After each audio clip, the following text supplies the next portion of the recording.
We can get started. Are you ready?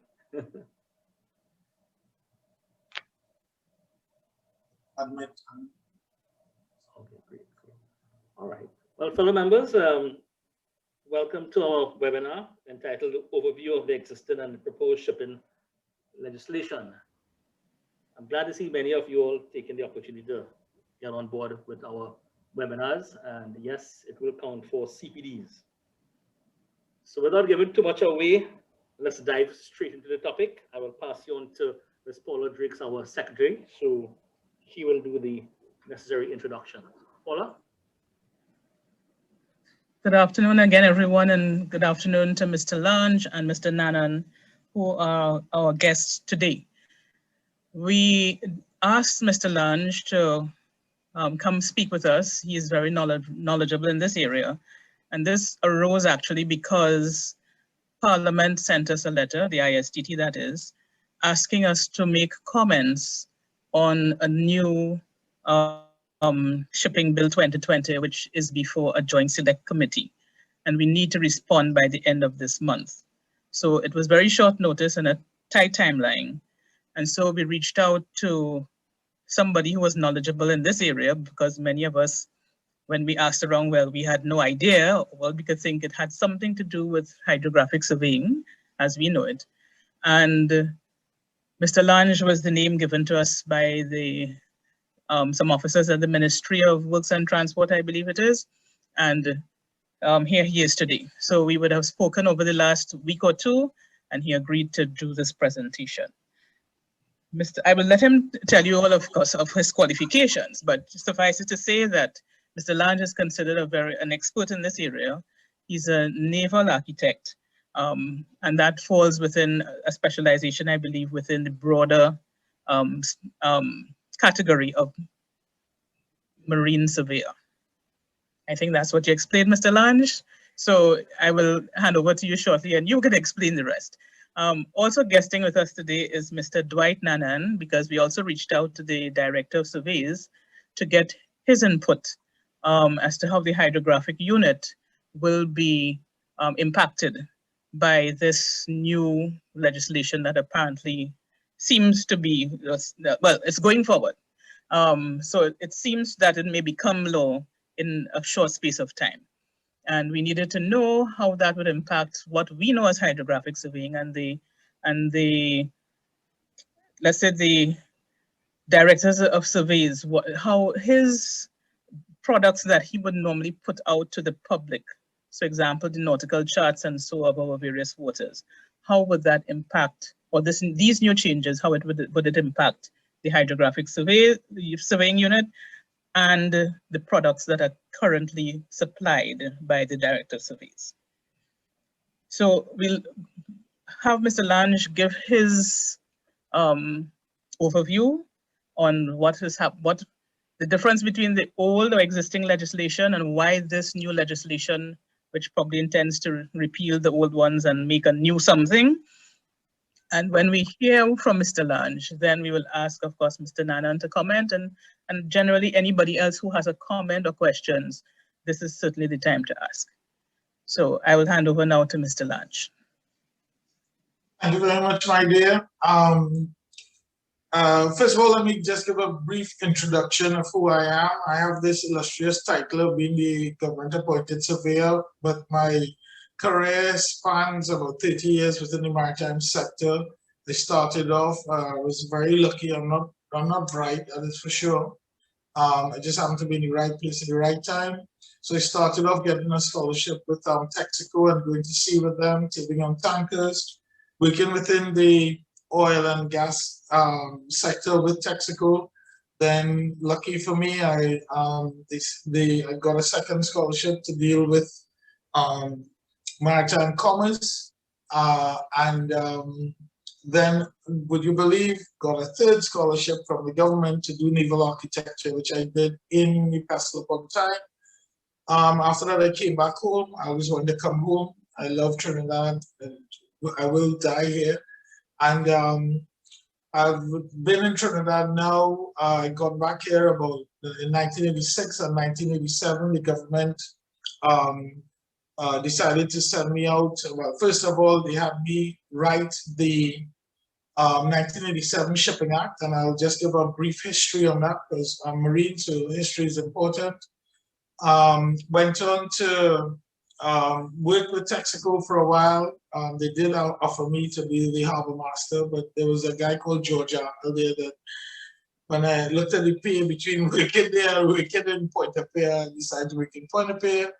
Fortunately for me, I was able to start my own business venture. Eventually got drawn away from that with Bureau Veritas, with a French classification society. And I'm grateful to them for allowing me or giving me a lot of the underpinning knowledge that I now have in terms of international conventions and maritime issues. Then went on to, like I say, one of the main surveyors in the region. I'm the only practicing naval architect of Trinidadian heritage within the Caribbean region. Tsunami Marine is the only organization of its kind that is devoted towards the safety of life at sea and protection of the marine environment. I do serve. I was, again, very fortunate, very lucky to be with Frederick Kent Julian when he decided he wanted to start UTT. He has started and is still the chairman of the advisory council for the maritime faculty. So I've served on that from before UTT was a university, and now I'm really proud to see how Trinidad can really get there. And UTT has been a success with some bumps. So that, in a very quick nutshell, is my background. And just to give a lead into the actual presentation, unfortunately, I was involved when I was pretty dumb, pretty, young, brash, but really didn't know what I was doing in 1987. I have a fun part in the presentation because a lot of it's going to be pretty boring, just for the beginning. And now, as fate would have it, I'm still alive and well, enough and a lot more knowledgeable, I hope, to have gotten involved in the new 2020 shipping.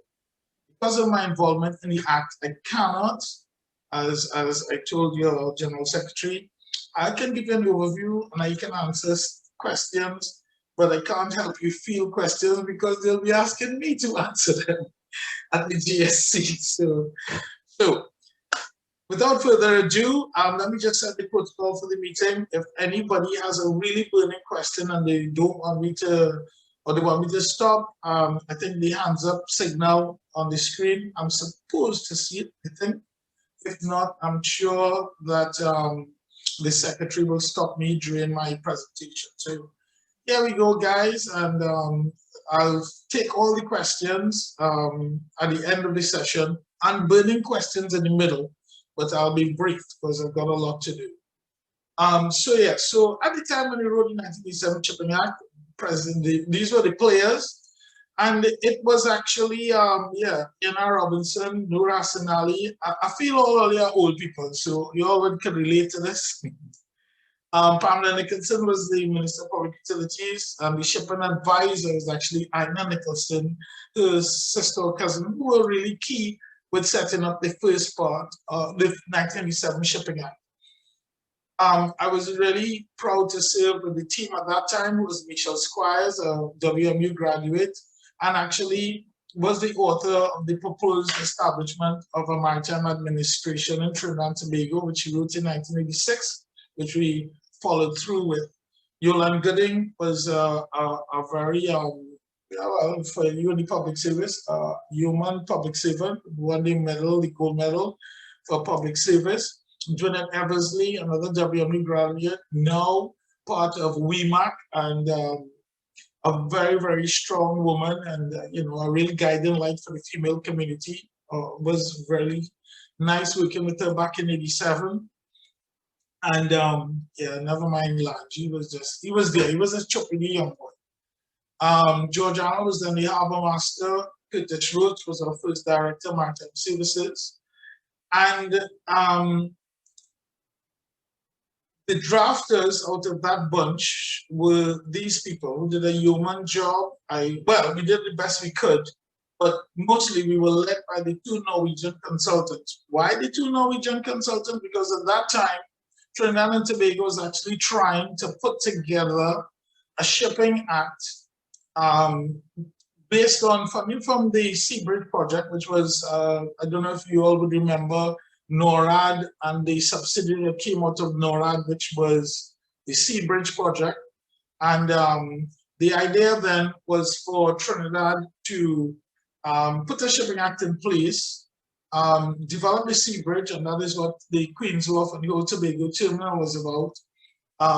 As a matter of fact, if you remember, a long, long time ago, we saw these turboprops going across the Tobago, and that was the whole part of the Seabridge project. And after the legislation was done, it was, of course, to build the MF Panorama, our first flagship. And I would implore you all to take a look at the video done by Mr. Devotai, because it's quite interesting that the Panorama is still working. It's a magnificent ship in the Mediterranean. And as we all know, we're in a developing country, so as being part of a developing country, we make a lot of mistakes. But hopefully to learn from our mistakes is the important thing. In 2020, we had a team of people, Ida Eversley, who I have to take time out to say is one of the most professional and hardworking public servants I've worked with, and very dedicated, a really excellent public servant doing a human job. Commodore Garnet Best, he was ex-Trinidad and Tobago Coast Guard, still does his work with the Maritime Services Division. Brent Williams, who is the legal advisor to the Maritime Services Division. Myself, of course, Curtin Huggins, who was out of the Coast Guard, and a totally different outlook this time around to how we dealt with legislation. The first time it was rush, rush, rush, rush. We were all very young. We had a vague idea as to what international conventions were, but the priority job was to get the Panorama registered under Trinidad and Tobago flag, and also to launch the Seabridge service. I think back in those days, gosh, I can't remember the name of the boat that we had, but this was, we had the MV Tobago and so on. So it was a big deal for Trinidad at that time. Now we've come to a point where, as a result of our international audits, Trinidad has been audited by the IMO, and we got at least 26 non-conformities because of the lack of full development of our maritime administration unit. Part of that, of course, is the hydrographic unit, and I will talk about how the issues related to the hydrographic unit, nautical charts, the meteorological society, or the Met Office, do play a part in the formation of a maritime administration. Just very briefly, the IMO expects that all countries of the world shall deal with what is called the flag state responsibilities, which is the responsibilities of each country in terms of its shipping, the coastal state responsibilities in terms of ships that traverse our waters. I know that the hydrographic surveyors will all be great on issues like baseline, territorial sea, archipelagic waters, EEZ, and this actually forms part of the maritime domain. And we can, the only person I think missing from this group would have been probably Mr. Lucky, who I know very well, who it's always nice having conversations with him about UNCLOS. So the legislative difference, 1987, it was about Panorama. Actually, this is a fun note. The Road March in 1987 was Duke. If I was thinking for you is Thunder, very interesting song. And in 2020, because it is recognized that we have to reshape our maritime domain, we need to have a proper authority in order that we can liaise with people such as the hydrographic unit in a coordinated way to make sure that our nautical charts are fine. A lot of what was done on the work for the 2020 or 2019 New Shipping Act tried to deal with the updating. That's one of the things as a developing country we suffer from. Laws that are very archaic and had some rooting in our colonial past. And so our team in 2019, we've been working on this for approximately 2 years, and this is the result, was to try and develop a shipping act that got us to a first world status in terms of legislation, and also is futuristic in looking at what is the basis of our economy, where are we going, what is our maritime domain, and what do we have to make sure that we control. So the act is divided up into about 30 parts, and it's a lot in it. So I don't know how y'all are going to get through that in 1 month, because it took us 2 years to write it. But I'm going to go through all the different parts very quickly, very, very quickly, just to highlight what are the differences between what was written in 1987, when I was still a Kunumunu, as to what is now the 2020 Shipping Act, with hopefully, 30 odd years experience behind me. And I'm not going to go through the detail that is not possible in the time frame allotted to me. So I'll start part by part. You all can make notes, keep your questions. I'll be happy to deal with them at the end of it. I'm only going to touch on the differences, which will be what were in the what are the new provisions, because we took the 1987 Act and we tried to stick to some of the stuff that's already there, so we don't create too much ruckus in the way we function. Because the intent is also to have a maritime authority, similar to how the airlines went.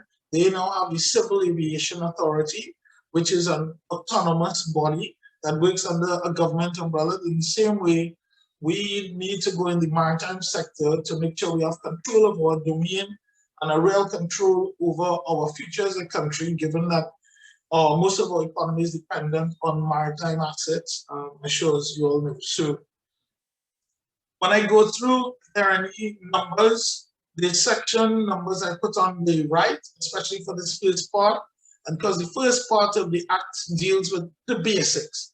So there's a lot of new interpretations. We had to create a new thing as an auditor, because the modern day industry standard is for systems to be audited. So we created this portfolio for auditors. We also had to create specifically part of the legislation to deal with the creation of an authority or maritime authority. In order for it to function in a way that is transparent, we needed to create a framework for there to be a board, so that there would be a lot of transparency in the operations. Right. And then there were some other things, certificate of competency for our seafarers, because we now have institutions that have been built by the government for the benefit of seafarers in the country, such as UTT, CFTDI, and a whole myriad of other training providers. And the certification, or as a result of the training, needs to be internationally recognized. So we had to create these new terminologies in order to be in line with international standards. Certificates of recognition are the same thing. Well, the certificate of registry for ships is still the same. However, we try to be futuristic in our thinking, and we try to incorporate, I'll talk about that a little bit more, the actual registration of offshore installations, because that's a big part of our maritime domain. Certificate of survey, you're not interested in that, that's the registration of ships. We needed to create more of a defining issue for the receiver of RECs, because the RECs is a national problem. And of course, they have an in-house chief surveyor. We have to create several registrars, because that's the way forward in terms of keeping in line a record of your activities. So there's a registrar of ships and a deputy registrar of ships. Registrar and deputy registrar of ships, registrar and deputy registrar for shipping. And the kingpin in the whole Maritime Authority, we can just under the board, of course, is Director General, which I've just highlighted so that, you know, when you hear Director General Maritime Authority of Trinidad and Tobago, you know that, yeah, that's a big salad. They have to create something around harbors, because previously in our Harbors Act, Trinidad and Tobago just has one Harbors Act, which gives the authority to the Port Authority of Port of Spain to control only the port of Spain and Scarborough. Now, we have to create the definition. What's the difference between a port and a harbor? So all ports are within harbors, where the maritime sector and the land sector interact is at that shoreline. So the harbors are our domain, and the ports are within harbors. So we have to have that definition proper. In the maritime domain, we have some differences in our actors. We have inspectors, we have surveyors, and we have auditors. And I'll talk about that a little bit more later on. We also created this new thing called a local trade permit, because one of the issues to do with cabotage and us keeping control of our maritime domain, of course, is the aspect of giving permission to, yes, certain ships, not all ships, but certain ships. There are lots of international restrictions on trade, such as we have one that we've signed up for now to deal with ships from North Korea. We probably don't want the Venezuelan Navy in our waters. So we had to set up a permission system.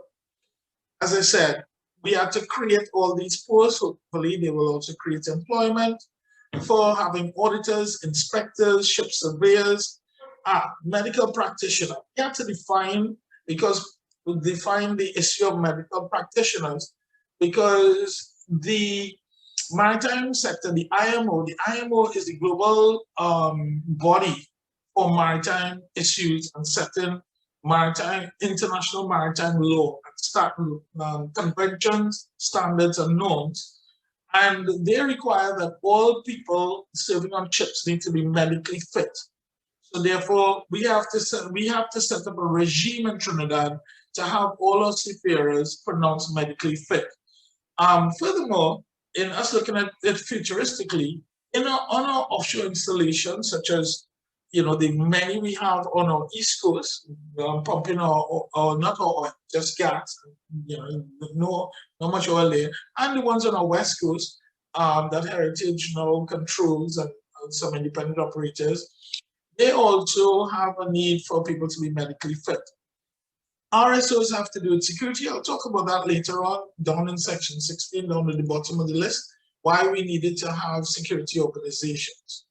Like I say, all of these are definitions in the first part that have had to have been put in order to have the glue stick together.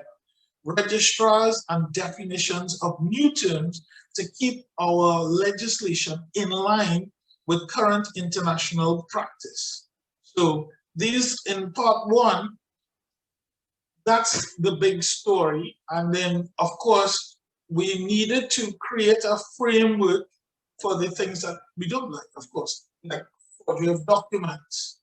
Now, when in the issue of illegalities or dishonesty, or in this case, forgeries, what we saw fit was to create some new penalties that never existed in the 1987 Shipping Act to really act as a deterrent. And those penalties have now been created, and we have a whole matrix for penalties relating to direct fraud, where you lie, and also fraud relating to declarations, you know, such as when you fill out any form, you know, you sign somewhere saying that we solemnly declare that this was the truth. So those were created for deterrent purposes, pretty hefty.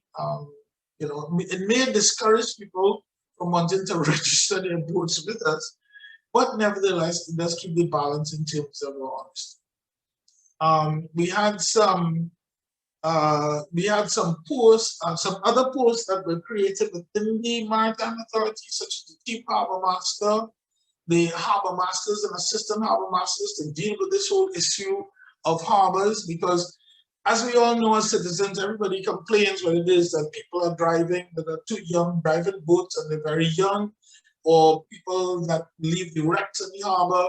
And one of the things that we focus on was that unless there is somebody directly in control and in charge of the harbors, we can't really manage this properly and have a hands on. So in order to control the harbors, which are the waters surrounding the ports, we created these things. And of course, not only for the things that the normal citizenry will think about, but also for maritime search and rescue, which has become an issue now with the protection of life and search and rescue. DDI is the young person's go-to thing. We have a very futuristic dream, a project that was started many years ago, has not been completed yet, to deal with vessel traffic separation. And it was wonderful that it came to the public's domain about the Nabarima, where part of the issue there would have been, the pollution will be part of a pollution act that we're currently working on. But to actually know who is out there, who is traversing our waters, gas, LNG is a big issue for us. But yeah, there is an intrinsic risk, so we have to try and control the issue of traffic within the Gulf of Paria, which is a very tight space.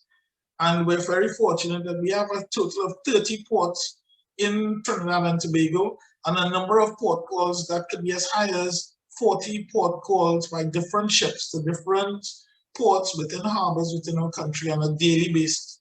Of course, COVID kind of mash up that right now, but hopefully God is a good God. He sent us a vaccine, and we will be back up to that as soon as he will allow us. Good. That's all the new stuff that was in part one. In part two of the act, which has got to do with the Maritime Authority, we needed to set up the framework. Right now, Maritime Services Division works within central government. And of course, nothing wrong with government, nothing wrong with public service. Just sometimes it doesn't work like we want it to. So to have an authority that can react with the same speed that is required, for example, of the Civil Aviation Authority, the issue of creation of a maritime authority was deemed important. So therefore, we had to create it. We had to create the legislative basis for it to make enough money so that it could exist on its own and is not a financial burden to the Treasury. So this was, of course, this needed to be put into this legislation in order for it to come to fruition. Okay, that part being done, which was the main issue of the act, to set up to have a maritime authority of Trinidad and Tobago. All of the forward-thinking Caribbean countries have done that. Jamaica has one already, so does Bahamas, Cayman Islands, Antigua Barbuda. We now come to the mundane issue of the control of our ship. First on the agenda in part 4 is just about the registration of ships. And we introduced this for the first time. Trinidad is quite unique. There are only like 3 other domains in the world that have the amount of offshore installations that we have. And of course, we probably will be getting involved with the hydrographic surveying people, because we need to map these. There are several maps that exist, I know, but none real cohesive one. Ministry of Energy have one for their platforms, TRIMA have one for their thing, BP have theirs, EOD, BHP, etc. But not under one umbrella. So in a forward-thinking way, we thought, okay, we need to have these offshore installations, especially platforms, fixed platforms. We need to control this in the maritime domain, but most importantly, we need to make sure that the security of our nationals who work on board, the safety and safety primarily, and security of the nationals who work on board, and also the issue of marine pollution from these installations is dealt with.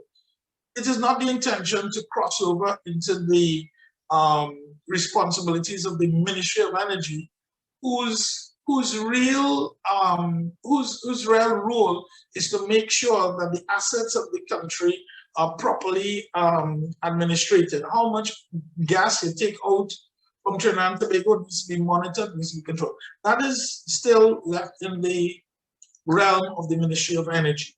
And we, the Maritime Authority of Trinidad and Tobago, is really about taking control over the other things in the maritime domain. We have ship-to-ship transfers, we have Ollendorff here, we have many other activities that take place in our waters. We have 2 SPM installations to the south of the country. So it was this part was in order for us to properly take control. Now, part of it is contained in the 1987 Shipping Act, but that focus was mainly on the ferry service, right? And so we started by working on the foundation of it, dealing with fines, and how do we deal with the registration of ships, all ships, because we're going right down in this act from the big ships, APT James, Buko Reef, etc., down to the pirogues, and we've had a lot of traction from the Ministry of Fisheries, who their act has to involve now the registration of ships for fishing issues and fishing agreements such as fish stock, ICAT, etc. So we try to put in as much as we can into the registration of ships. And the new provisions, of course, that connected to that as well will be the issue of, I don't know how well you know about a drover's license, but it's an old English term to deal with monitoring shipping between ports within the country. It's a piece of cabotage. We want to keep the cabotage, but we want to do it efficiently and effectively.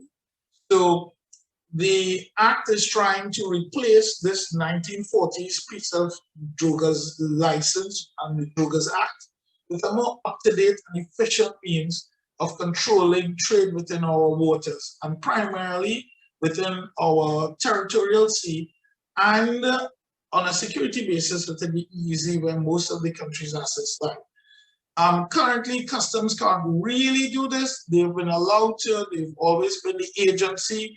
But Customs, as the politicians and lawmakers tell us, is a revenue agency, whereas the Maritime Authority is the primary function is about safety and also prevention of pollution. So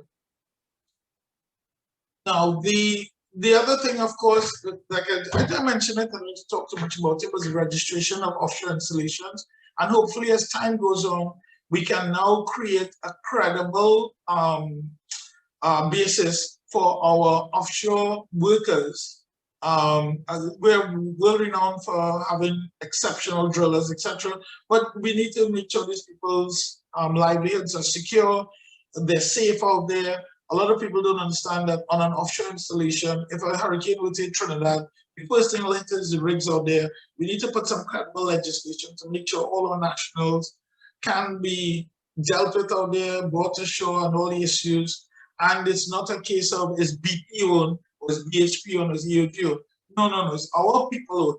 And so we need to first acknowledge that these offshore platforms belong to Trinidad and Tobago and are our assets. And it's our gas that's been taken out. So we needed to beef up the legislation with respect to, yes, the offshore installations themselves are part of our country. Also the issue of a lot of the foreigners coming here, and you know, the normal thing now, are bringing our boat to bring some, whether it is pipes into Trinidad, and while they're here, they now hire the boat to do something else. We're trying to tighten up on that to keep the revenue within Trinidad and Tobago only, so that we can give certificates for the use of ships to nationals and try and keep our money circulating within our economy. That was part 4. In part 5, which deals with, here's where we've been a little bit futuristic. Trinidad and Tobago has always been the seat of great, actually, boat builders. We never got into ships because there was never the legislative backing for it to say that somebody is a registered shipbuilder. So guys like Brian Bowen and Dougie Myers and the people who build these boats in the glass bottom boats in Tobago, they don't have any legislative backing to continue with their trade.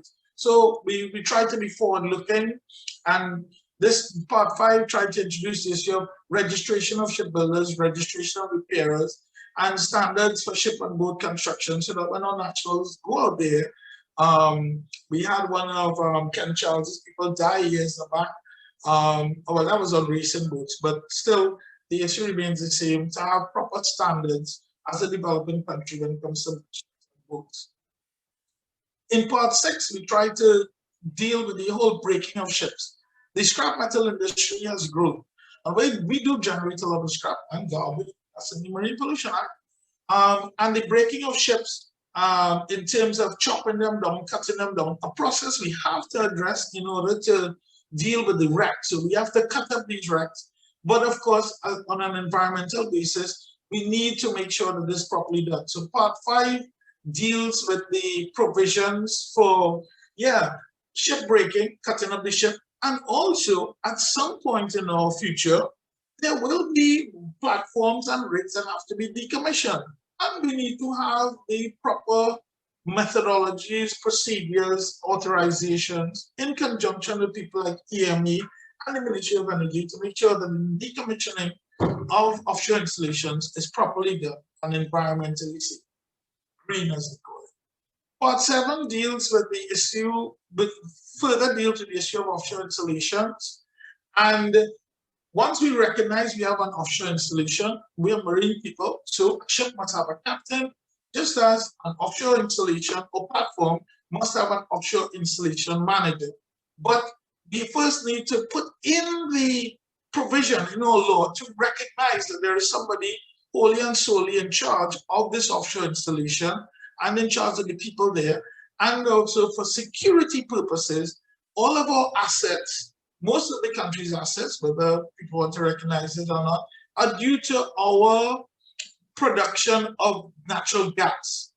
But all of those natural gas platforms are way out, the big producers are way out, 200 miles out, easy. However, out there, they have no protection. There's no protection. If somebody wanted to really mess with Trinidad and Tobago, we don't have a 500-meter zone set up where we're saying legally, according to our laws, you can't enter here. We're dealing with gas, and all of Trinidad's platforms are, most of them, sorry, not all, most of them are manifolded into one huge pipeline that comes up to serve our Atlantic LNG plant and the Point Leachers industrial estate. So in dealing with the maritime domain, it was important for us to establish some means of protecting that. Part 8, of course, to deal with, okay, there's the money. So with the money aspect of it, in terms of transfers and transmissions and how we deal with the ownership and mortgages, of course, right now, the maritime sector is the worst. No banker knows about how to deal with a maritime lien or mortgage.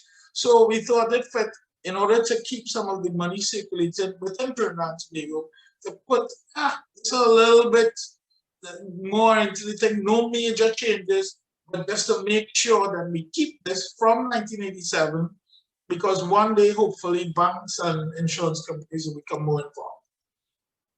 Part 9 of the Act, which has got to do the manning and certification to do with the people who man our ships and offshore platforms, etc. That, in terms of new provision, nothing much to talk about. It's still the same, except that there are certificates for the manning of certain things. If we're registering platforms, we will have to figure out how we can give exemptions. Also dispensations when the OIM gets sick or the captain gets sick. How do we needed to have a legislative basis to deal with allowing people to act in certain rules with a legal basis, so that should anything go wrong, there is a legal basis. Now, the government of Trinidad and Tobago spent a lot of money on providing training. UTT, very close to my heart. A lot of money was spent, but now what we have to do is deal with the accreditation, recognition of the institutions on a worldwide platform. Jamaica did that excellently by forming their maritime authority, forming their maritime university, and now everything maritime is on a world stage for that. We need to do the same. We need to have a proper system for recognition of training institutions. that can then go out on Trinidad and Tobago's profile for IMO to be displayed to the IMO. And so we have to have a proper legislated means of dealing with trading. So the new provisions in there have got to do with recognizing training institutions and a methodology for that, which takes up the audit function that I spoke about earlier on within the legislation, and also aspects of seafarers and the registration, registering seafarers. So it's not an old talk from a union now. On a national basis, we have a register of seafarers that we can go out and hopefully find jobs for on the international market. That's a big story. We don't have time for that in this session. Also identification, dealing with competency, proficiency, certification, and wages, which leads nicely now. Most of this was in the 1987 Shipping Act, but we needed to refine it because back in 1987, UTT did not exist. A lot of the training institutions that we know of now did not exist. As a matter of fact, I'm also involved with NTA and national training, NTA and NTB, anyhow. And a lot of the things associated with TVET were not there back then. We now have to make provisions for legal recognition of the people at the vocational level that want to get into the maritime sector. So it was important to just make some additional provisions in addition to what was in 1987 to make sure we cover that. But there is something that came up on a global basis. This is just a little 2 cents for the maritime sector. One of the outcomes of COVID is now globally, the United Nations is recognizing that all seafarers are essential personnel because it's the seafarers that kept the world going during this last year. We were the ones bringing everything in and out of countries. And concurrently, the IMO, the International Maritime Organization, also brought into force a convention called the Maritime Labor Convention for the Protection of Seafarers. We're kind of obligated to put this into our legislation, and the ILO, which is the International Labor Organization, is really pushing out. Trinidad hasn't signed as yet, only because there are some of the things that we really don't have in place, like seafarers in Trinidad and Tobago do not have an ID card, simplest.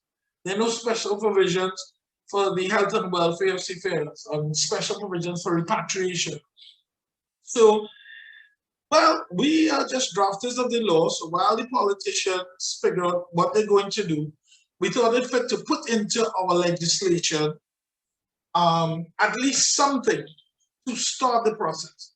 So we took all of the elements out of the Maritime Labor Convention that we could without getting into issues that would have put Trinidad and Tobago in a curious place for putting systems for seafarers. So that's contained in that part of the act, which will be part 11.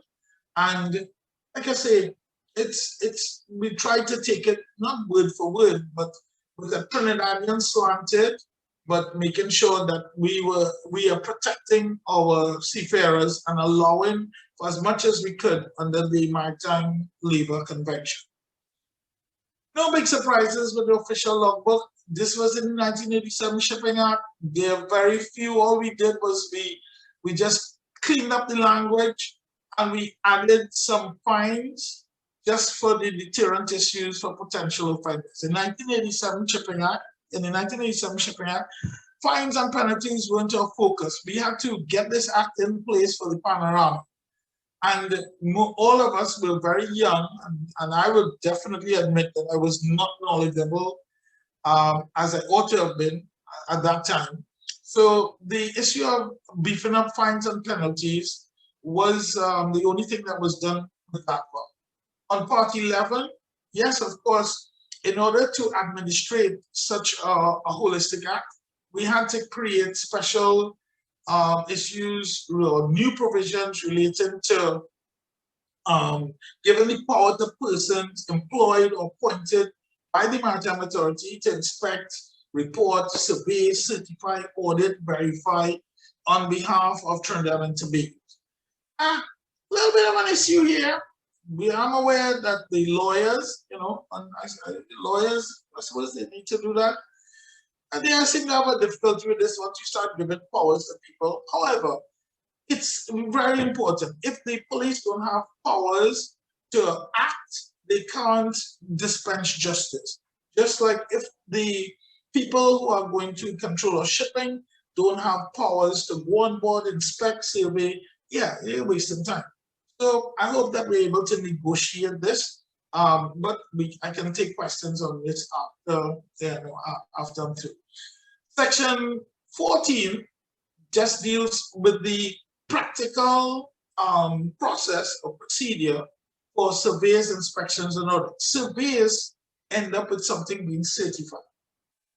I know the land surveyors, I'm not too sure, but hopefully you will accept me into the institute and I'll get to know more about how your certification process is with. But in the marine sector, surveys are performed in accordance with IMO conventions, and the result of that are certificates that a ship can use both within the territory of Trinidad and Tobago, but also internationally.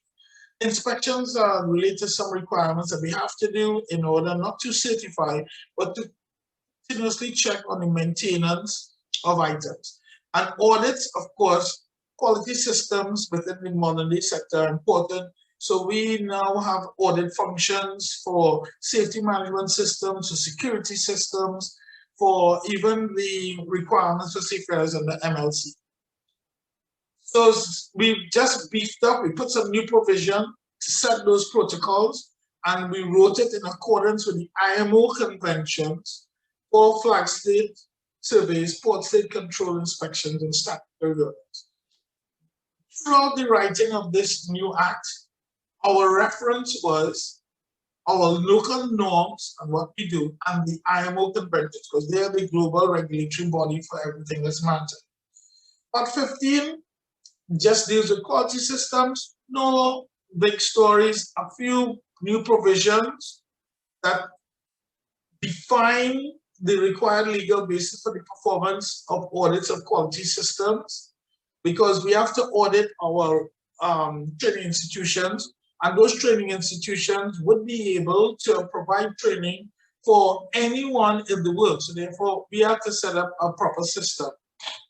And of course, all written and done in accordance with the expectations of the IMO and the best industry practice. What we're looking forward to, and it'll be pretty exciting, is getting the norms that are currently applicable for the offshore sector as inputs into the development of our training institution and our standards. Just as a point of fact, there are very few areas in the world that deal with offshore installation. Brazil has several, and they have their own, they've developed a whole cadre of laws and legislation to do that. The US Coast Guard have theirs, the Gulf of Mexico, and they have a whole rule set of CFRs, as they call them, to deal with that.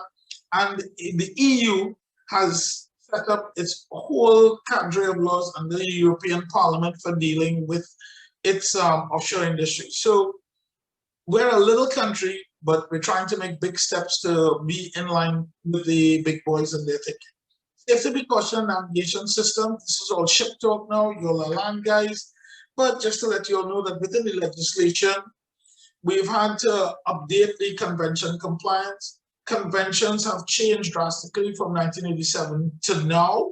So therefore, we had to update all of our convention compliance language to deal with ships that are navigating within the territorial waters, coastal waters, and easy of our country. Navigational aids, again, a very marine topic, but we're hoping, but there is a crossover with the hydrographic surveying people. We can't do it without them. They're important. The hydrographic surveying community of Trinidad is an important part of the maritime sector, because when it comes to the navigational aids, whether it be the buoy system for leading into channels, into Sealots, Port of Spain, Point Lisa, San Fernando, etc., we have to depend on the navigational and the hydrographic people, the actual bathymetry of our ports, the all of these things have to be done in partnership with the hydrographic surveying unit and all the parts of the sector that provide hydrographic services. The IHO, which is the International Hydrographic Organization, IHO has just now split off from things. They've had a bunch of meetings and workshops in the Caribbean. They are now recognized as part of the fold of the maritime sector. The only new provision there was, of course, for the Director General to have the power to get involved when there are unauthorized lights or lights go up. That's the only new provision, as well as the penalties for failure to pay your navigation due. And of course, for the hydrographic surveying people, the acronym is ATON, which is Aids to Navigation, and the Aids to Navigation system really depend on hydrographic people to monitor that for us. With respect to Section 18, this is a futuristic look. The idea is for Trinidad and Tobago to install a vessel traffic separation scheme. It's not been built yet. It's a concept.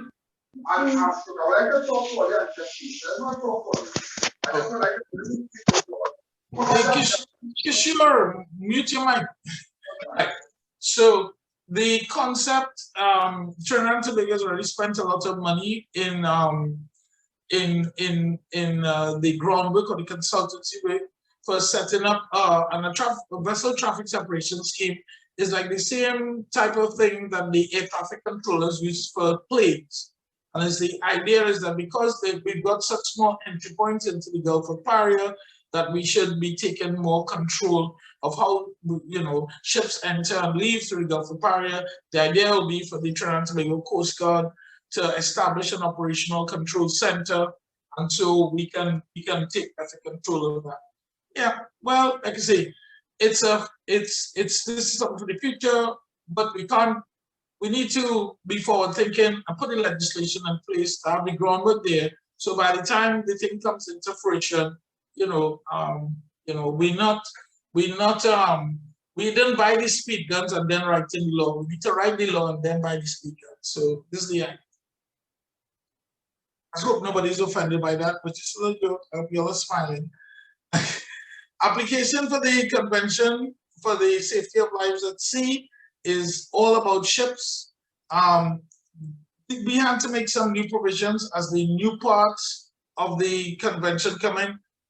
In terms of law, nothing has changed. We just updated it in line with the text of the International Convention. That's Part 20, which has to do with maritime security. For those of you who don't know, maritime security, when it comes to maritime security, we're really not compliant with the international security standards. And we beefed up the legislation because part of our security, especially for our maritime domain, means that we have to put some things in legislation, such as MARSEC, which is the Maritime Security Committee, which helps with oversight of our maritime domain. We already have the Trinidad and Tobago Coast Guard very much involved with this, and they've been doing a champion job, but we still need legislation to put it on a national basis. Just for everyone's information, when it comes to ports, an airport is a port. All the security measures that are existent right now in Piarco Airport are due to the ISPS code, which is the International Security Code for Ports. And all the security measures in Piarco Airport, Port of Spain Port, Port Neches Port, etc., are part and parcel of that international code. Yeah, and that came about due to 9/11, when the world had that knee-jerk, and so we have to keep in step with our legislation in this regard. Part 21 is load line. Load line, if you all don't know, is that little circle with the line across of it on ships, something that is not new to shipping.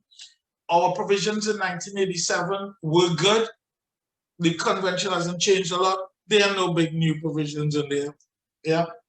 Part 22 has got to do to flag state and port state control. What is this? Well, What has happened between 1987 and now is because of a lot of rogue states, the IMO has asked countries, hey, listen, if you're going to register ships and ships going to fly your flag, you need to have some rules and regulations. One. Two, if you have ports and other people's ships are coming to your port, then you have the right to inspect them, make sure they're not pieces of crap, stop them coming into your port. We have that right to inspect, and if we think it is bad enough, to take action. The IMO established an international code called the III Code, which is what had us audited recently by the IMO. So this is us putting just pieces of legislation in place to make sure that we keep in step. Just like Piarco Airport. Piarco Airport have their CAT designation, and they have to continuously keep upgrading in order to keep in line and to allow international traffic to continue to traverse its port. Without this piece of legislation, Trinidad doesn't have a hope in hell. Just, making sure we understand how important its legislation is. We are the largest exporter of ammonia and urea in the world. Where does that come through? Each port, they come to the ports in Trinidad and Tobago. Would people send their brand new ships to come to Trinidad and Tobago without us having a credible piece of legislation to manage the ships? No. Trinidad and Tobago has the largest gas processing plant in the Western Hemisphere at Atlantic LNG. But those ships need to come in and out of a port. Without us having proper legislation for dealing with coastal states issues, hydrographic issues, no, they're not going to come in because they're afraid these ships will run aground before they reach the port. So, in order for us to reverse what we are reacting to with these non-conformities by the IMO because of weak legislation, in every area of the act or the bill, we've tried to beef the legislation up to make sure it's compliant with the latest IMO codes and regulations. Also, Trinidad participates, we can't forget intra-regional trade, very important. And intra-regionally, that's within the Caribbean, we have signed up on what is called the Caribbean Memorandum of Understanding on Port State Control, which deals with the shipping throughout the Caribbean region.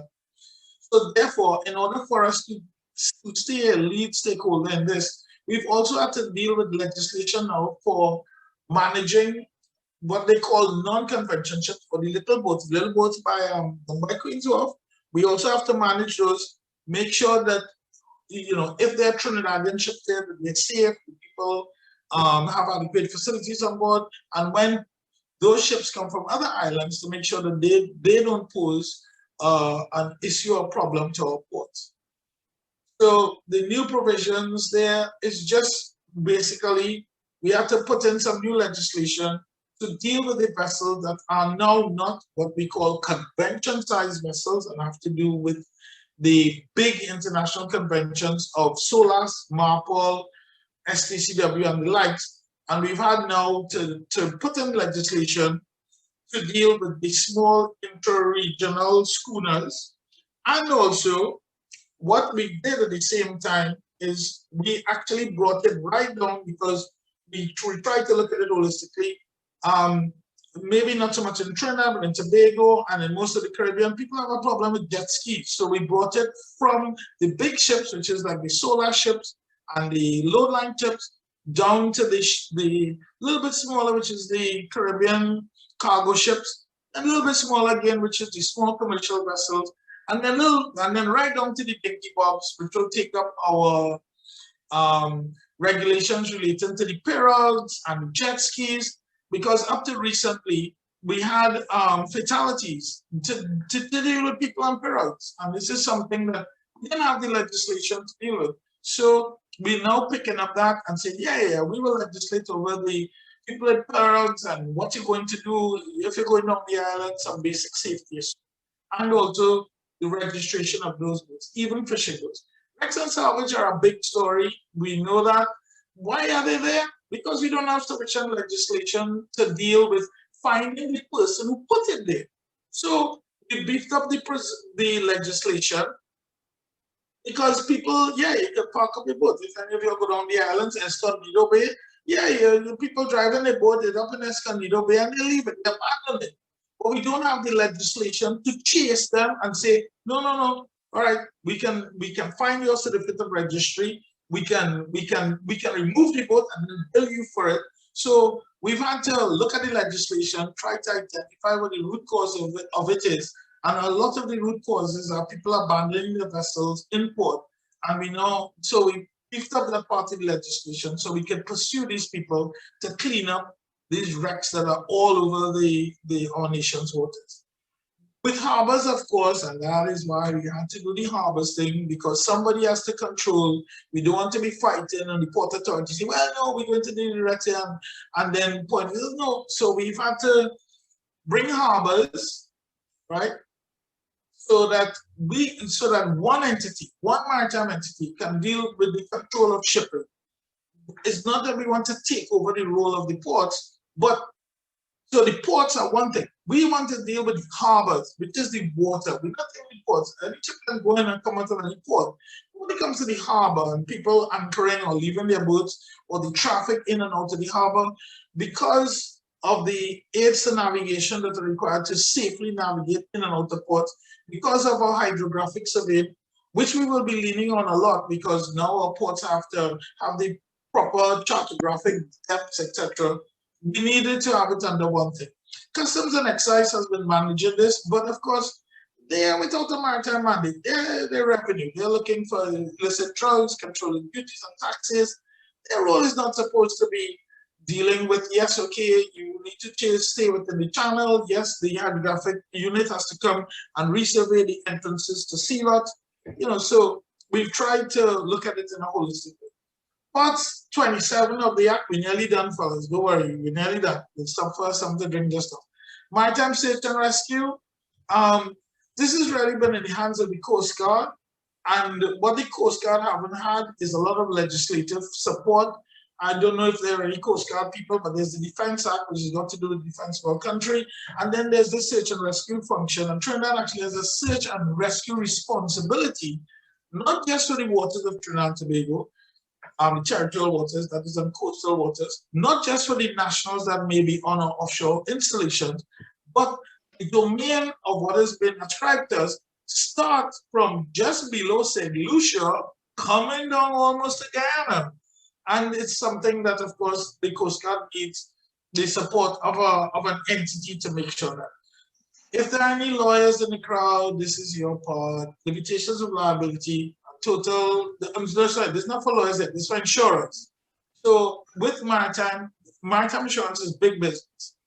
And with big business, with millions of dollars, there are specific parts of the law to deal with liability, limiting your liability in case of an accident or incident, and making sure that, yeah, the insurance aspect has been dealt with. We looked at it, we had it in the first act, and all we did was update the legislation because limitations of liability is tied to what they call unit, the name of it, anyhow, SDR. And SDR is this imaginary money that the United Nations has conceived. And when it comes to SDRs and limiting your liability, when somebody, you think about somebody think about you, in order to limit your liability, there's a complex formula to deal with SDRs where you can't limit your liability until proven guilty. The legislation was just updated to deal with this. Casualty investigation, I don't need to say anything. We had to put in this provision because at the bottom of this, there is since 1987 to now, there is a code written by the IMO for the performance of casualty investigations in the maritime sector. So it was necessary for us to put this into our legislation because if Trinidad investigates an accident between two ships, and that accident is because of something that there is no regulation for, we have to do the investigation in a certain way so that that same safety information can be promulgated on a global basis. So that part just deals with that. Well, this just gives us by detention, seizure, or forfeiture of ship and cessation of operations of an offshore installation. In order for us to use the legislation, control our maritime domain, to make sure compliance, we must have some powers to stop people or detain them For the people who have really broken the law badly, to deal with, yes, okay, we will seize and we can deal with forfeiture of the ship. For the offshore installation owners who want to operate at a substandard level and put our nationals at risk, we need to have a legal basis to tell them, until you fix this, you have to shut down your installation. Our people are at risk of safety-wise.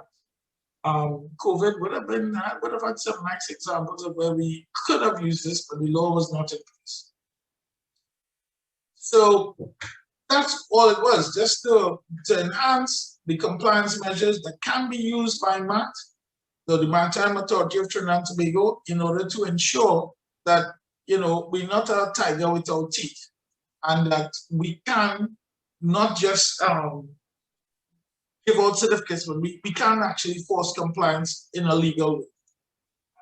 Right, so we're at the end. This is part 30 in this jurisdiction, and this is lawyers, and y'all are like me, y'all are surveyors. Yeah, this is for the lawyers, and it simply has to do with the new parts of the law that Trinidad has continued to make new laws covering all topics, all subjects, and we simply have to update the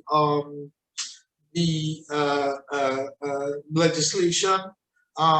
We had on our team the Chief Parliamentary Counsel, who actually writes the laws and actually wrote all of the laws for our public health regulations.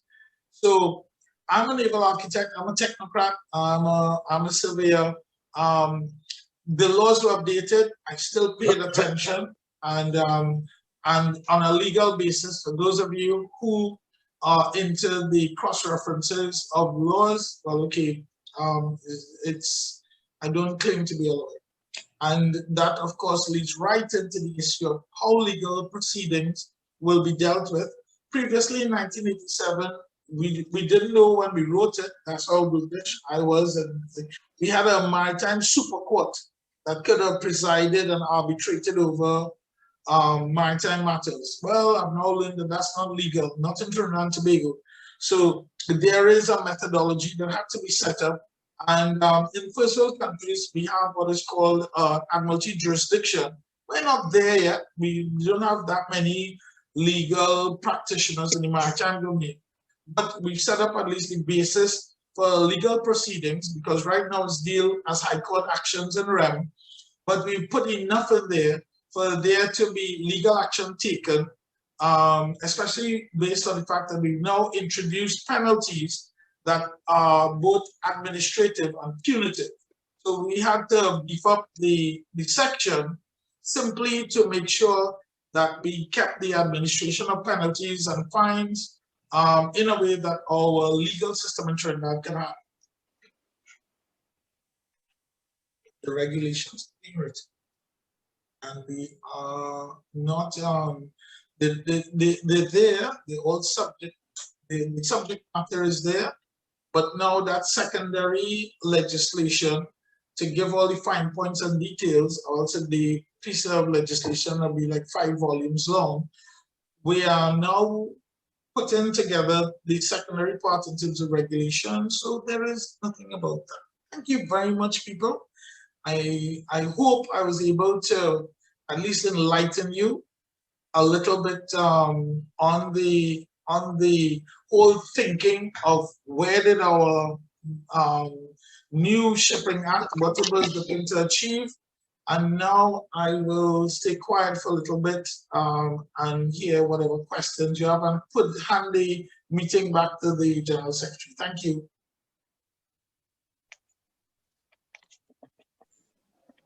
Thank you very much, Mr. Lange. That was certainly a mouthful.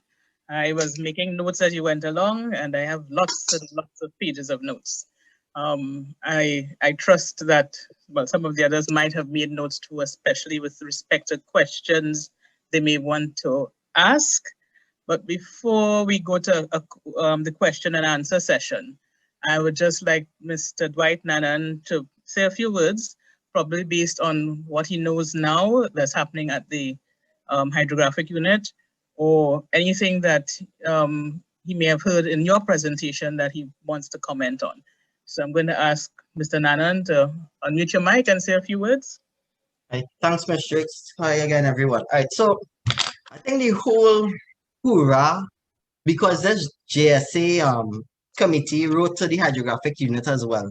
And if I can just clear my screen for my response, I'm going to send to them. I think the whole hoorah came with the functions of the Maritime Authority.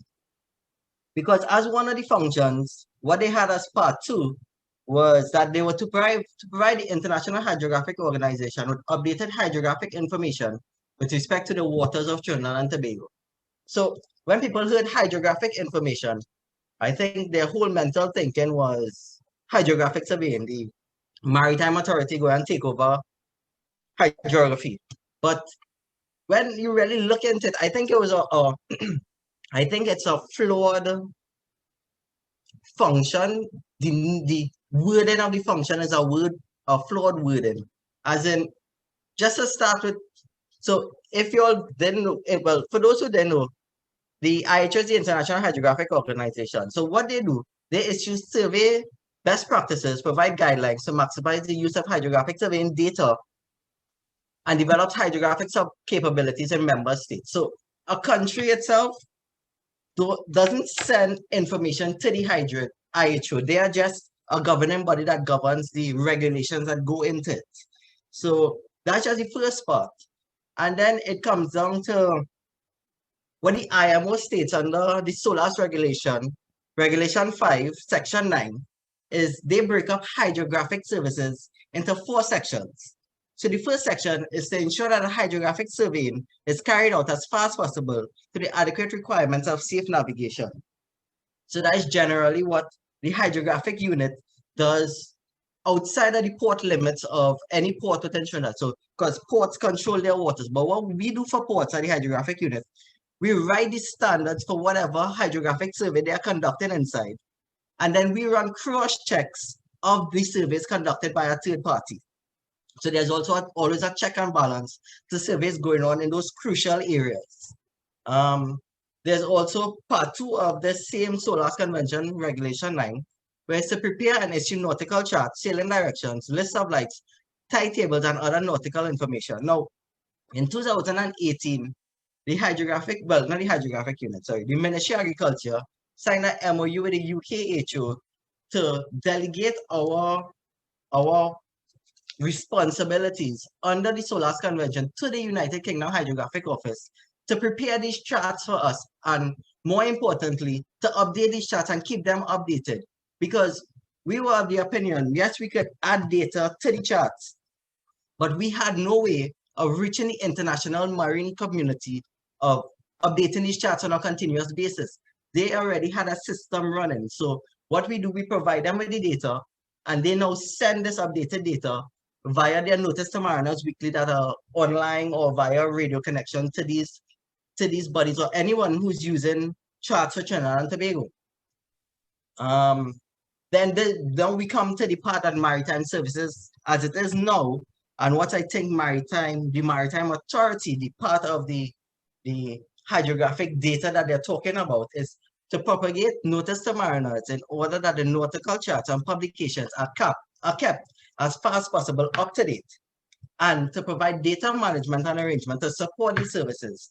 So I think it is the wording, because I checked all the, I'm glad that Mr. Lance brought up Jamaica, because they are kind of like the leading maritime authority within the Caribbean.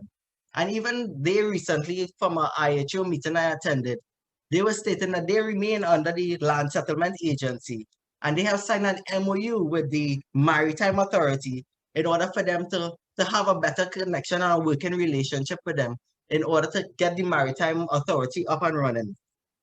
So I think it's really, so what I recommended to them is that the wording of the functional authority be reconsidered to specify that the authority of the powers are to promulgate notices to mariners in order that nautical charts and other publications are up to date as far as possible, and to include to provide data management arrangement to support hydrographic information dissemination.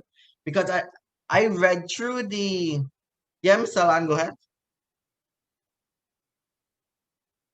Finish. I'm sorry, I apologize. I want Sure. you to finish, but Oh no, so quiet, no. I was very close to the end. So I think that's where the whole issue of the ISCT and lands and surveys, I got so interested in this shipping bill. I think it's just the wording of that function kind of offset the whole, is it that the authority is going to overtake surveys and mapping in the dissemination, not the dissemination, the collection of hydrographic data, which I don't think was the intention of the bill, because I read the rest of the bill and nowhere else in the bill does it speak to, or the powers that it have, it speaks to how it's going to do these functions. Yeah, so you could get that. Unless someone has questions for me. Right. So, you know, knowledge is based out of understanding. So let's just understand how this hydrographic thing is supposed to work. So first of all, the Admiralty, IATO Admiralty, which is the British system, is not the only system that exists in the world. The Americans have their own system, and I think the Indian Ocean have their own system. The way how the IMO envisioned this to work, because of what is called our coastal state responsibilities, is that they have to address somebody within each country, each member state, to coordinate. It cannot be the intention of the Maritime Authority to take over anything hydrographic. Correct. But, and I think that just how the wording of the functions was stated, that when people hear hydrographic information, they don't think everything that goes along with the hydrographic information. They automatically think of hydrographic surveying. yes, But there's a lot behind hydrographic information that does not deal with hydrographic surveying. So agreed. If the authority, if in the Joint Select Committee, just taking into account that the general term hydrographic information can mean so much, if they could specify it to the notice to mariners, which Maritime Services originally deal with, and also to provide the data management and all the arrangements to support the hydrographic information. So you all will still be the coordinating body to deal with the international agencies, but we would now work together in order to fulfill SOLAS convention. Perfect, and that's exactly the intention. Correct. I got that from the bill. Yeah, and we wrote it because, again, don't forget, in a Joint Select Committee, you don't have subject matter experts. You have people that, at least as far as I'm aware. Yeah, I'm guessing this is why they went to us asking for information as well. So this is where we fine tune it and get the actual words going in it. Absolutely. Yeah. And yes, absolutely. And this is why, please send me your thing, because I don't have a problem, and I don't think anybody on the committee dealing with the drafting of the wording will have a problem with what you've written, because definitely not. Yeah. Yeah. So I think it's clear. I think you're right, and for clarity, that is, we should manage the wording, because definitely. We're just a conduit. Yeah. I understand that, because no one is an expert in the field, so that's why it went to the Joint Select Committee. But another recommendation I was going to make lower on is if somebody from the Director of Surveys Office sits on the board of the authority as well. So absolutely. At least then there's a tighter link between the two divisions. Absolutely, you're absolutely correct, and that's why even in thinking about the board, we thought that but it has to right now. We only in Maritime Services, there's one guy, the director, and he gets to call the shots. Whereas with a board, we have these inputs. The same thing we're going to face with the meteorological people, because we're just a conduit. But so you're absolutely correct, and thank you for that contribution. Sure, and please send it up, because I will. I was just waiting for this meeting, because it was actually only last week, and I say it was such a coincidence that this came up, because I was just about to send it to the Joint Select Committee, and I said, let me wait to see what comes out of the meeting first. Yeah, no, perfect. Yeah. And Dwight, we actually gave an undertaking. Part of the non-conformities that were issued with Trinidad is that you're on the money. The Maritime Authority will have to have MOUs with agencies. Correct. Yeah. Yeah, and you're on the money. You're on the money. Yeah. On the money. But yeah, so that's great stuff, and I'm really looking forward to that because that's what this sort of forum is about. So Definitely. so send it through. I I agree will. with you. Excellent. Okay, no problem. Yeah. Great. Lovely. I guess both of you all agreed. And yes, Dwight, we didn't know that they actually sent this to you as well. So I Yeah, guess they the sent it to timing us as was well. really perfect. Yeah, it was. It was. I was actually when I got the email from the director, I was just about to send it off, and I was like, that's really coincidence. Great. Yeah. Okay, so I'll open up the floor now for any comments because we don't want to go past 8 o'clock. So so we have just about half an hour for comments, questions from the audience to either of the two gentlemen.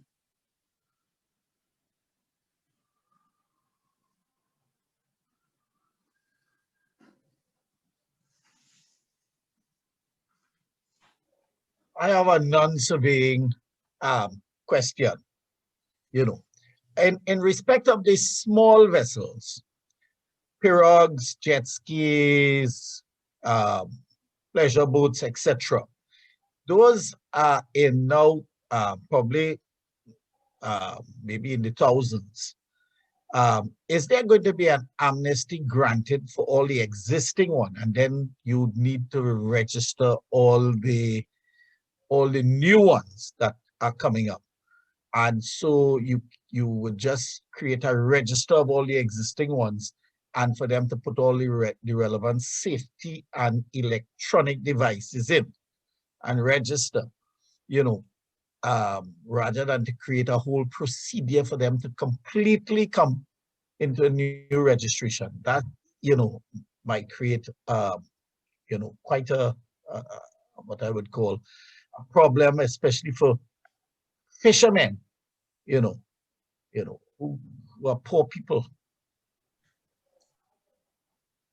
Roger that, Mr. Outridge. And just to let you know that, first of all, I love to go back to history because the history is where we came from, so as to know where we're going to.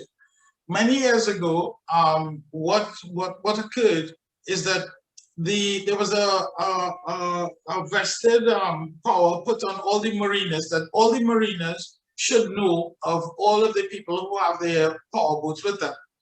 Likewise, way back when in 1987, the fishing vessel registry was managed by the Ministry of Fisheries. So the data is there. What we needed to address, just to pull it under one umbrella. Now, it is not the intention to start a whole regulatory scheme. We don't have the manpower to start a whole regulatory scheme. But to address one of the nation's biggest problems, just like with all of our goods and foods and all the great stuff, it comes by sea. Unfortunately, all the drugs come by sea, and all of the contraband comes by sea, and all of the human trafficking comes by sea. A good citizen of Trinidad and Tobago will never be afraid of registering his boat in Trinidad and Tobago. It is clear. But when that's all we want them to do. Hey, say you on this boat, the name of the boat, and you're good. Nothing more than that in the beginning. Because when we have that, then the rest of people out there are going to be the bandits. They don't want to register their boat because they don't want to be known. So be sure that is not the intention to come down with a whole regulatory regime to do with safety and any other complex issues. It's simply to protect our good citizens that are happy with registering their jet ski and having their fun. And that's all we intend doing from the beginning, nothing more. And as time goes on, as any public service institution, we can then train what we do based on the feedback from the general public. Good. That's nice to hear because there was a thought that there would be some amnesty for a period for that registration. The second thing is there are a lot of unregulated marinas. They don't have any security, they don't have any provisions, health and safety provisions and all that, and they operate basically off the grid, so to speak. How are you going to deal with that? That's an excellent question. And recently I was involved in an incident where that came up. Now, once it is on the water, if it is in the car park, it's not in the water. But once it's in the water, we can have some jurisdiction now to take a look at those same safety measures. And because it's on the water and because it's a maritime issue, now we can have some sort of legislative basis to get involved. Currently, we have none. We have zero. So currently, they are unregulated and they can put whatever they want or want in it. But at least we have that little harbors thing. So it gives us the in to get in there and start looking at safety measures, at how people are constructing these things, you know, on the water. It's only CDA has some jurisdiction over there, but the rest of the country, no. So idea is to just create that harvesting so that we have some jurisdiction over that. That's an excellent point. And hopefully that's how we can make it work, where we have proper standards throughout these marinas and other areas in the maritime. Thank you. But the unregulated ones are not in the water. They have their stuff on land and they just launch them.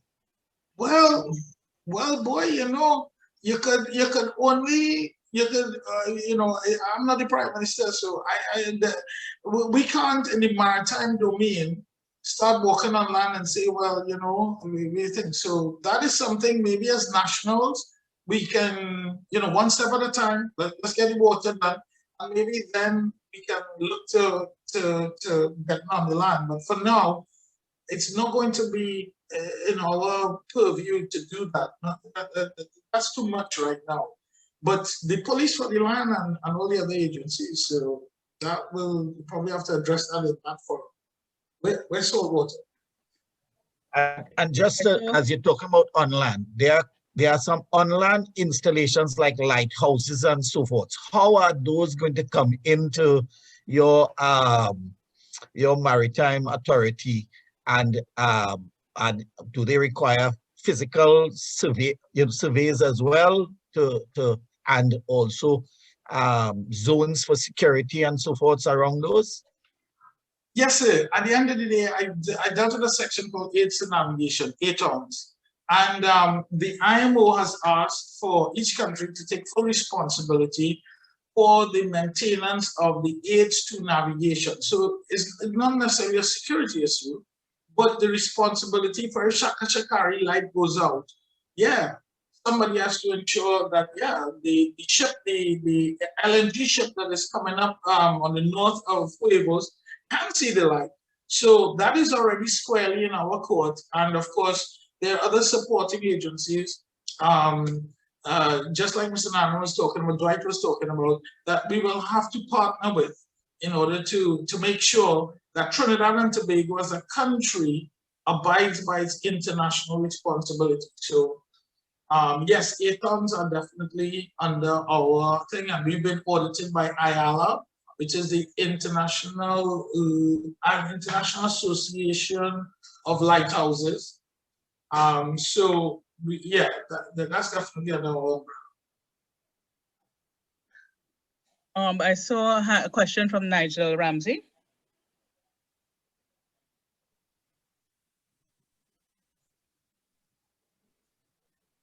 Yeah, are you hearing me? Yes, Nigel. Yeah, I have a couple of questions. The first one is to deal with pollution, and how the authority going to treat with that in relation to where we have a port in Charlottesville and Tobago, where you have a number of yachts coming, and there's an issue with pollution in terms of they don't always go out to sea to dump the waste. And I imagine that might be a problem too with even the larger ships that come in, how that's going to be regulated. That is one. And the second one is, in terms of, would the authority have a role in terms of how ports are or harbors are laid out and set up in terms of what is required? Because I know they're planning to do one in Toko. There is plans afoot to do a ship repair, I think somewhere down in the Labrie area. And my thoughts are, how the authority going to play a role in those aspects? Okay, so on the first part of your question, which relates to marine pollution, I can't answer this time because right now we're busy writing the Marine Pollution Act to bring Trinidad in compliance or in conformity with the requirements of MARPOL, which is the International Convention for the Prevention of Marine Pollution. So I can't answer you on that.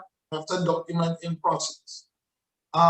With respect to Newport, again, I can't answer. You'll have to ask the Prime Minister what's his viewpoint on that one, and what will be the role.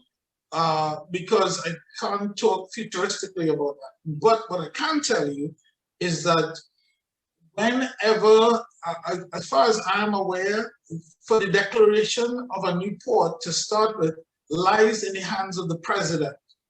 The president, if there's a new port to be made, the political directorate can make all the plans, blah, blah, blah, but it is finally declared a port when the president declares it a port. So when these ports are declared by the president, then we can then have a discussion about what's going on. But I can't, unfortunately, speak about it futuristically, and I'm not the Director General anyhow. Okay, Lenny, you had a question?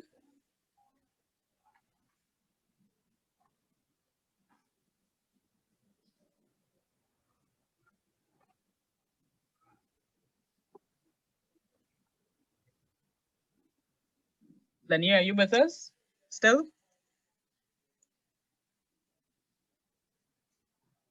Yes, I am. Yes, on my phone here still. Yeah, Mr. Lange, you have given us quite a lot of information here. I think plenty to digest and to take in consideration. A question though, are you all going to sort of be in charge of beefing up our maritime borders, you know, with the influx of, immigrants and that sort of thing? And two, with respect to the actual territorial water boundaries itself, like for example, between Venezuela and Trinidad, where you have fishermen say they're going to fish, ending up in the waters of Venezuela and that sort of thing. So that is something, plus you have with Tobago plus Barbados. Are those things going to be ironed out, those two issues, or part of the portfolio? Okay, so I have to be careful how I answer, but I can definitely provide you with information. So with respect to security, there is a thing called the Defense Act that is administered by the Defense Force, which includes the Trinidad and Tobago Coast Guard. It's a totally different act from the Shipping Act. So when it comes to the protection of borders, that is squarely in the hands of the Trinidad and Tobago Coast Guard under the Defense Act of Trinidad and Tobago. With respect to the second part of your question was to do with the illegal fishing. Now, yes. Yeah, now Trinidad and Tobago is a signatory to what is called ICCAT, which is the International Convention for the Preservation of Atlantic Tuna and tuna-like species. And we've also signed up with Fish Stocks, the Fish Stocks Agreement, which has got to do with illegal and unregulated fishing. And that is taken up under the fishing, the Ministry of Fisheries. I believe there's a Fisheries Management Act that should be coming through right behind our Shipping Act.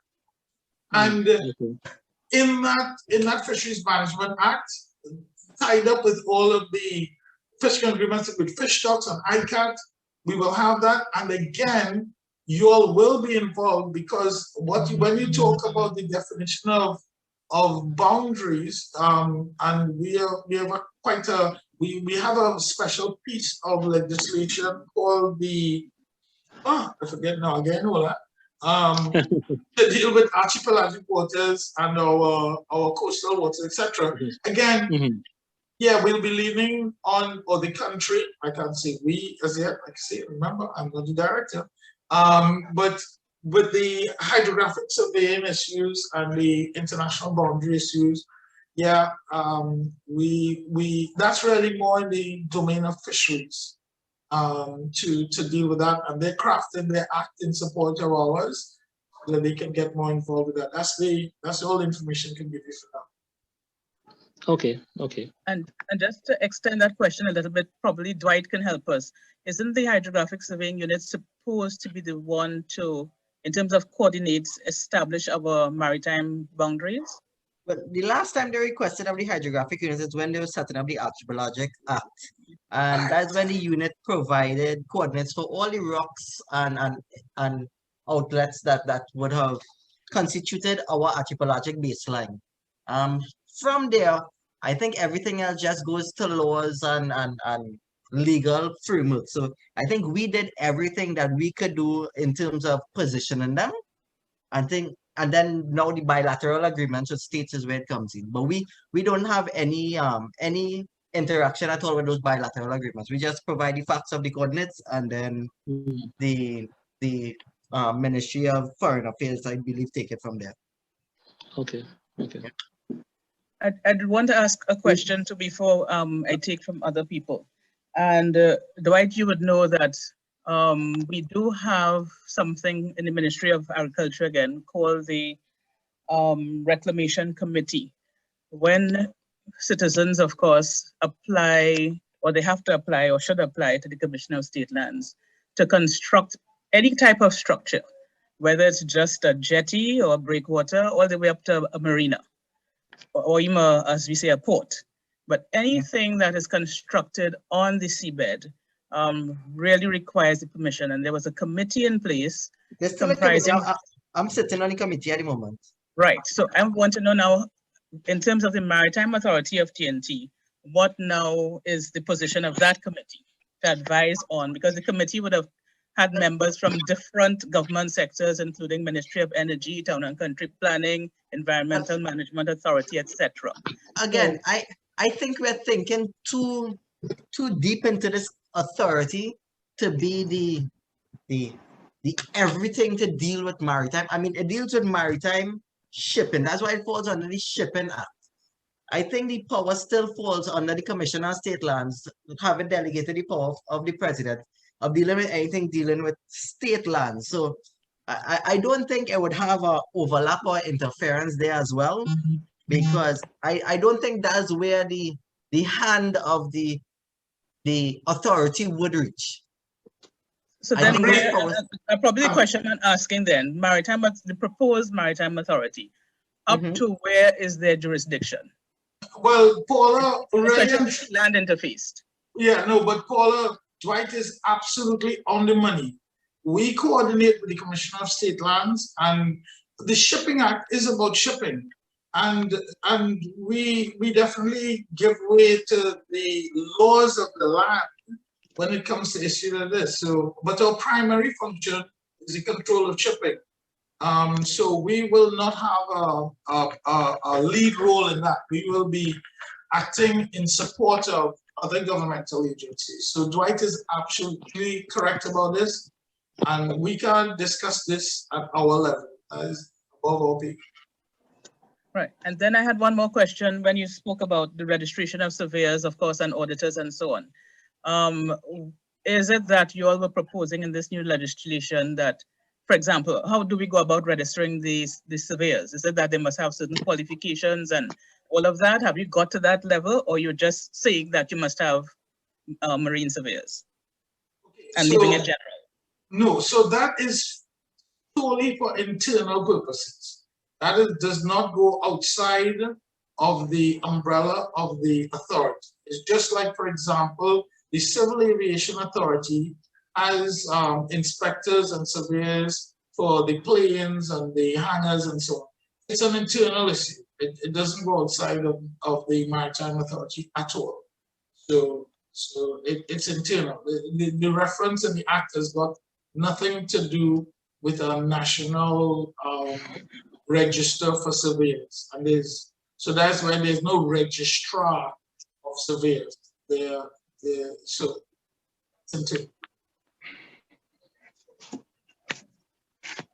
Okay. Are there any further questions from anyone? Is Nigel, are you, yeah, I see your hand up, right, okay. Yeah, I have, I raised my, in terms of fueling, like refueling the vessels and spills, how does the authority regulate that? That will be taken up under insurance, or how would that be treated? I know sometimes I'm going to Bago and I've seen fuel in the water just off the harbor. Well said, Nigel. That is so true. But bunkering is part of the Marine Pollution Act, which is currently being drafted. And yes, that will be dealt with under that act. So hopefully pretty soon you're not supposed to see any set of fuel, but that act is being drafted right now.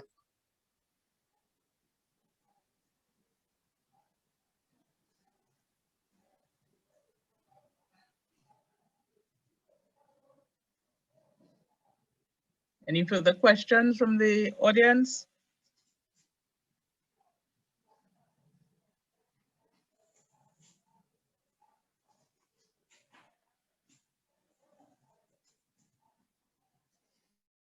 Yeah, I have going one once, more. twice. Right, I have one more as I was making my notes. You did say, Mr. Lange, with respect to the insurance part and mortgages and the maritime lanes, there's nothing in place now, or what is proposed then in a little more detail? Yes, okay, so we're a fledgling maritime community in terms of commercial shipping. And I think if you speak with anyone in the insurance industry, maritime insurance is something that people really shy away from and don't know a lot of. Our lawyers in Trinidad and Tobago, most of them know about chattel mortgage and conveyancing and these sort of land-based issues. So it's a gentle territory for us. We have to have the ability of, if a bank becomes so brave and understands that, yeah, people in shipping are all good people, like Nigel, and we're honest people, and if we borrow your money, we will pay you back. In that case, it will then bring credence that when a vessel is registered, the mortgage can be held against the vessel, and the ship wouldn't disappear. You know, we always know where the ship is. So it's there to try and hopefully build a part of our economic activities, so that when people get confidence in shipping and we get more ship owners, bigger ships, and people are registered, that if somebody does want to take out a mortgage against a ship, take out a loan against a ship, you know, it's not a complex issue of chattel mortgages, etc., but a simple issue of taking a mortgage. And a lien is not a mortgage, you know. A lien is something a little bit more naughty, where you didn't pay somebody for a service or something done to the ship. And in the maritime sector, what happens is that when a ship buys something, it isn't the person, the money follows the ship. So if the ship went in to be repaired and the ship owner doesn't pay the money, then the section on forfeiture kicks in, where first of all, the person can take a lien against the ship. And if the money isn't paid, then what becomes the issue is the ship itself or the boat itself, where in order to liquidate the debt, just as they do with mortgages, the bank forecloses and then they sell your house. In the same vein, the section is there to take liens and mortgages, and then the issue of the ownership of the vessel. You know, just like how we have our, you know, for cars, what let's call it again, your certified copy. It's just the debt follows the ownership, but the debt is embraced in the ship itself. That's why it's. And what is the procedure now for valuing a ship? Because if you want to, you know, hold this property, how is that done now, and who does it? Thank you for that opportunity to market Tsunami. Yeah, we yeah, well, you know, hopefully, as I told you, you will embrace us in the maritime community and we will become part of you all. I'm so happy to be part of this. And then hopefully we can figure out some sort of accreditation scheme, as they do in most countries, for having accredited surveyors that are authorized to do things like value ships. So, Okay, so, yeah. so valuations is part of what the marine surveyors do. No, not the marine surveyors in MAT. In MAT, it's all about convention compliance and Trinidad's responsibilities in terms of the IMO. Valuation surveys have nothing to do with safety and compliance. You No, know, I like- agree, but I'm saying the pool of maritime surveyors we have now in Trinidad and Tobago, that's part of what they do, valuation? Yes, the independent surveyors, yes, absolutely. Okay, We have several independent surveyors. great. Sorry, Paula, I don't have the raised hand, but Mr. Lange, you know,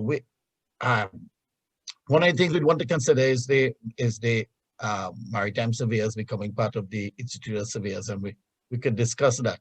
But I just want to find out, with all of these legal proceedings now, is there going to be some provision for maritime court or some maritime tribunal or some maritime dispute resolution mechanism inside of the act? That's a great question, and the answer is I don't know. Courts and courts of convenience or expediency are set up based on public demand. So, you know, I too divorced too, so family court is something that I know now. But if the reason why I think it was Tam, I think that set it up, was because our courts were becoming overloaded with these types of cases, and they had enough volume for this legal entity to exist to take up that legal mandate. So I suppose the evolution of Admiralty Jurisdiction Court will depend on the volume of work that comes out, and I suppose I don't know, Attorney General, I'm not too sure, whoever is in the justice system, if they see it fit, then they can set up a court. Internationally, for your information, Admiralty courts are courts of arbitration. And I believe that a lot of the lawyers are becoming part of the International Arbitrators Association. So maybe there'll be room for that as the Maritime Authority takes hold. And people, right now, a lot of people really know very little about maritime except for Great Race and Maracas and Shaka Baker. So part of the program for the Maritime Authority will also be to bring to the public domain the information surrounding the maritime domain and the business opportunities. Because a lot of our maritime business, Nigel, goes to foreign companies because Trinidad and Tobago doesn't seem to have a regime to hold the attention of the locals. And that's why we have all of the foreign entities well represented, Tidewater, BP, Enron, all of these are here because our public is not aware of the business and the economic advantage to be gained by going out into the maritime sector. So let's hope that this is a step in the right direction. Great. I'll take the last question from Nigel. Yeah, you're hearing me? Are Yes, you hearing Nigel, me? go ahead. Yes, go ahead. Yeah, you did mention about jet skis and them small craft. I remember about 8 years ago, there was an incident in Tobago where some foreigners get injured with some jet ski. And I think the THA end up paying that bill. How apart from the jet ski being registered, I didn't elaborate, how are they going to be treated with in terms of how they're going to be accounted for in terms of insurance, usage, limitations? You could just say something on that before you go? Absolutely, Nigel. That's a great question. And what it is that with the jet ski incident, which took place pretty near Buku, and yes, the first thing is jurisdiction. The 1987 Act did not provide for small craft as jet skis. So now we've provided for that, one. Two, the 1987 Act did not have a mechanism for casualty investigation. So therefore, there was no legal basis. That's why the THA in an obscure way had to get involved. But the new Shipping Act addresses down to jet skis. it addresses a mechanism for investigating it under casualty investigation. It provides a result by dealing with limitations of liability. It also provides punitive measures by providing a legal basis for detention, seizure, and penalties and fines. So the reason why that jet ski incident went relatively unpunished, except for the misfortune of the owner of the boat, if you remember the incident, the jet ski hit the boat. So now this new act will give a methodology for there to be resolution in a credible way where the owner of the jet ski, once the jet ski is owned, we can now, look to hold somebody accountable, and we have the correct mechanisms for dealing with the incident so that, yeah, nobody has to be disadvantaged, or the Tobago of Assembly don't have to get involved in pain. So this is the way forward. Great. I'd ask Mr. Nanan now to just give some closing comments, and then I'll ask Mr. Lange to give his closing comments. So, Mr. Nanan. Thanks, Mr. Well, I don't really have much closing comments. I'd just like to thank the Institute for inviting me to the CPD event. It was very informative. Thanks, Mr. Lange, again for coming as well. I hope that my comments had some clarification of what I did. I know Mr. Lange's comments made some clarification in my mind of what exactly the act was about. So thanks again. Great. Is it that you will probably amend some of your comments, Dwight, before you send it on? No, it just reinforced what I already thought it was about. Okay. So yeah. So I would have greater confidence in sending my comments now. Great. Yeah. Thanks. Mr. Lange, any closing comments from you? Yes, I want to say that I'm happy to have been given the opportunity, and I'm so happy that Dwight was here, because I think, yes, he should pass his comments on. I believe them to be very valid, and as a growing country, we need to have more forums like this where the knowledge is shared and there is a spirit of a joint and united way that we deal with our country's progress going forward.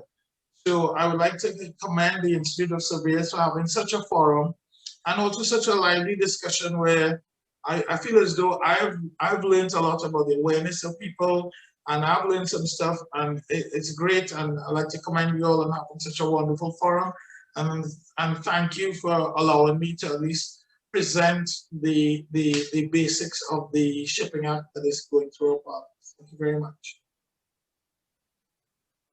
Great. And as we close, I'll now hand the meeting back to Mr. Hanuman Singh, our president, to say a few closing words. Thank you very much, Paula. You did a great job in handling this presentation. Mr. Courtney, thank you very much. I think you have enlightened us with a lot of information that we'll take back now and sift through and see how best we could probably put forward a response.